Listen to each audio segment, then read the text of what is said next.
Let's go to Doug Gottlieb, brought to you by Mercedes-Benz, the best or nothing, the Doug Gottlieb Show after mine.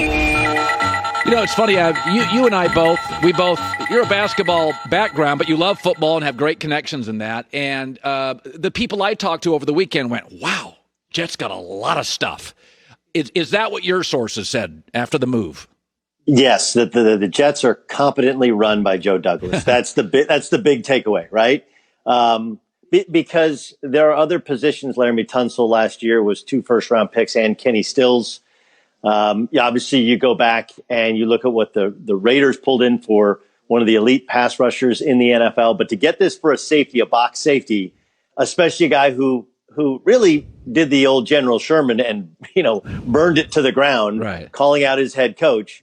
Look, the Jets did have him under contract for at least 2 more years. So they did have that as leverage. But to get 2 first-round picks, especially considering, as you pointed out many times, smartly so on your own show, that, dude, the Jets just don't have the talent. Like Mike McCagnon he did a good job with first-round picks, but the rest of it was a complete mess. So this gives them the ability to load up on talent for Sam Darnold in the future. And for Seattle, they overpaid, but they overpaid for the best possible guy that they could go out and get.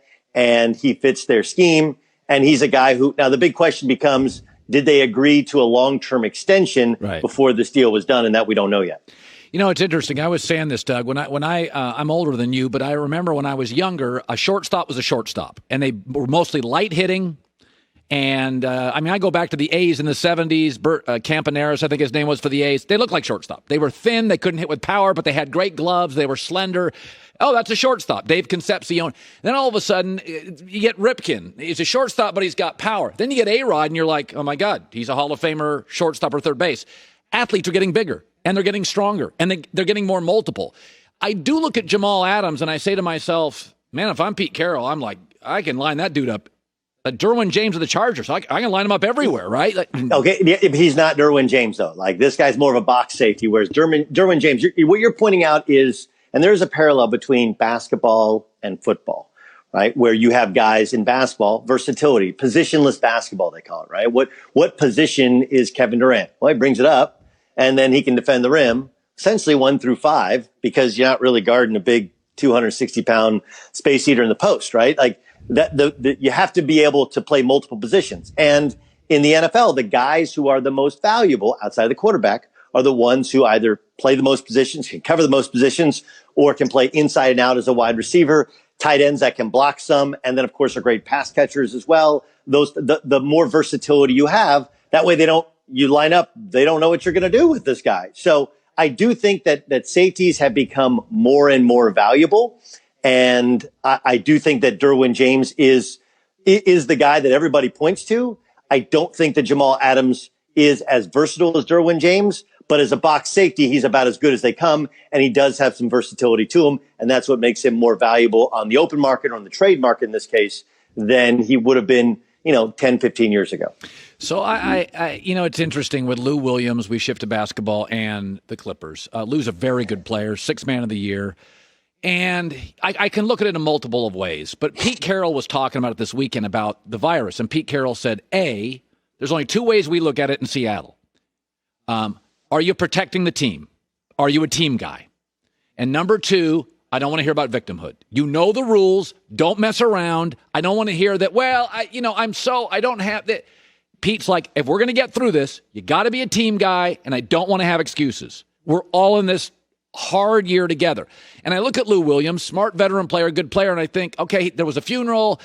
He went to that. I totally get it. But then part of me thinks, dude, Lou, you got teammates here. There's a championship team. And part of me thinks, if I was a teammate, I'd be like, Lou, you're not a rookie. You're a veteran. Come on, you got to know better, right? Colin, everyone says in basketball or in football or in baseball, I want to win a championship. I'll do whatever it takes to win a championship.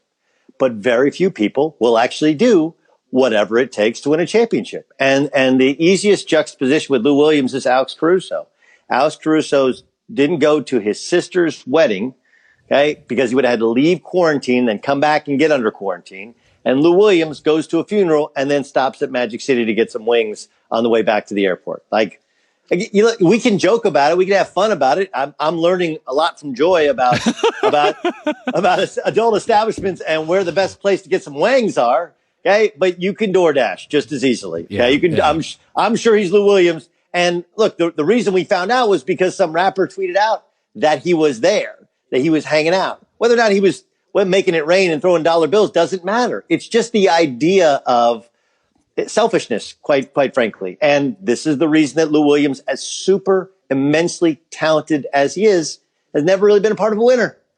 Because either everybody says they want to win, but it's based upon your actions. And on one side, you have Alex Caruso, who's scratched and clawed to get this chance. And now the Lakers are down 2 point guards, and this is his opportunity.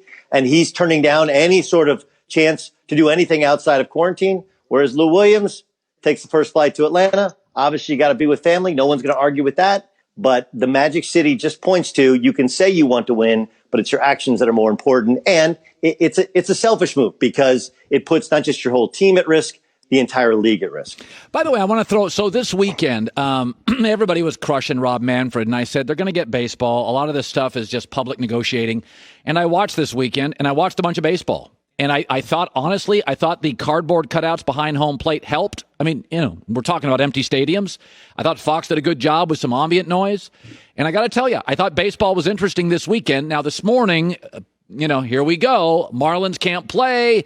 Now Baltimore can't play because they're going to play Miami, and the Phillies and the Yankees. Now, that's a real game that matters. Now, they're postponed. Your takeaway on, I was thinking about this morning, Doug. NFL's only got 8 roadies. Baseball doesn't get the advantage of the bubble and a bunch of road trips. Are we nuts on this? Is baseball going to be impossible to manage during this? I don't believe so. I mean, they've done it in Korea for months. They've done it in Taiwan as well. I mean, here's the first thing, and I tweeted this, and it's become kind of wildfire on Twitter, which is, to all the sports writers, it's not a death sentence to test positive for COVID. Okay, it is not, especially when you're a professional athlete and you're being treated by the best of the best of the best. Is it problematic for the league? Absolutely. Would we like to avoid you testing positive? Sure. But you had to think that Major League Baseball knew at least one of their teams would have several players, if not the entire team, infected at some point. That's why they have these. There's no minor leagues anymore this year. So they have these bloated rosters where they can add pieces. And now they'll have to juggle and figure out what to do with the Marlins, what to do. Yankees are supposed to play in the Philly Stadium. That's where the Marlins were last night. There's a lot of other. So the first thing is, though, that testing positive is not a death sentence. The University of Oklahoma had 13 football players test positive when they first tested kids. There have been no positive tests since. It can be treated. It can be managed. Okay. Now, that doesn't mean there's a cure for it, but especially with the best of the best, if you catch early, you test often. And you have athletes in that level of physical condition at that age, they are very, very, very, very, very unlikely to succumb to COVID-19 based upon all statistical data. So that's the first thing. The second thing is, and this is the point that you're making about the cardboard cutouts. I watched baseball. It was great. It was fun. It felt like summer, right? Yeah. But baseball does not exactly have a high bar in terms of level of intensity to bring it to, right? Like baseball could be baseball. We're just as boring as we've always been. And I think everybody would go, yeah, that's not bad. That's about right. It was great ambient noise. The Mets still stink. The big story is Shohei Ohtani's fastball is 93 off Tommy John. That's like 5-6 miles an hour off what it used to be. That's a big problem. But I do think that baseball can survive this. And we'll see. Rob Manfred had plenty of time to prepare. He said the 60-game season was pretty much all they could do. And we'll see. It's not the crisis. It's how you manage the crisis that determines if baseball can continue. My guess is they plan for this. His podcast, All Ball with Doug Gottlieb, on iTunes as well. The Duggar Sports Radio after our show. Good seeing you, buddy. Great to see you as well. Download the all-new Fox Sports app now.